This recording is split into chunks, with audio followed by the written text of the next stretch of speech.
My thesis asked one central question: how can we make medical vision language models for chest X-rays more reliable outside the dataset they were trained on? These models combine image and text, chest X-rays and clinical reports to perform disease classifications. But chest X-ray is not just a picture of a pathology, it's actually the outcome of a complex physical process being shaped by acquisitions parameters like view positions, exposure, detector response, device choices, and clinical workflow. And if a model learns any of these acquisitions patterns as a shortcut, it may perform well in one dataset, but ultimately fail to generalize. This matters because in clinical AI, generalization is a reliability requirement, not just a benchmark detail. Much of the medical VLM literature focuses on image and text. In medical imaging, DICOM format is a standard, so traditionally the image is extracted from the DICOM file and then associated with the clinical reports to form a pair.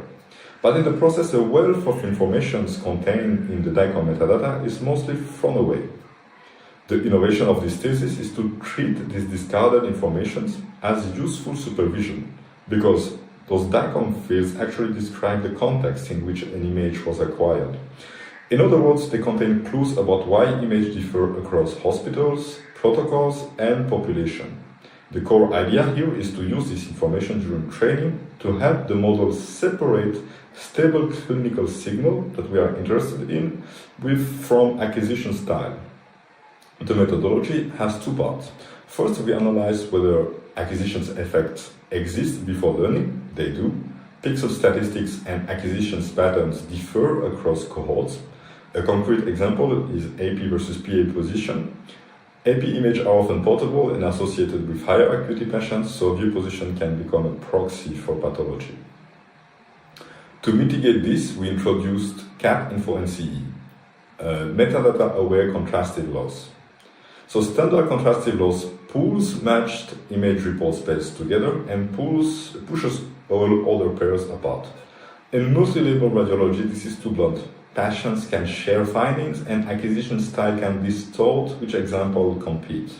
So CAT-INFO-NCE uses semantic similarity from pathology overlap and technical similarity from DICOM metadata to modulate attraction and repulsion.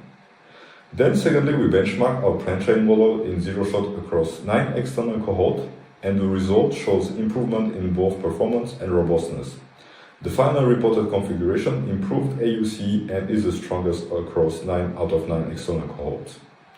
So the conclusion is not that the model will become fully domain invariant. The contribution is more targeted and practical.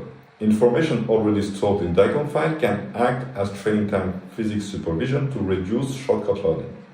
In short, this thesis shows that the metadata traditionally discarded in medical foundation model training contains real potential for building models that transfer more reliably across clinical environments.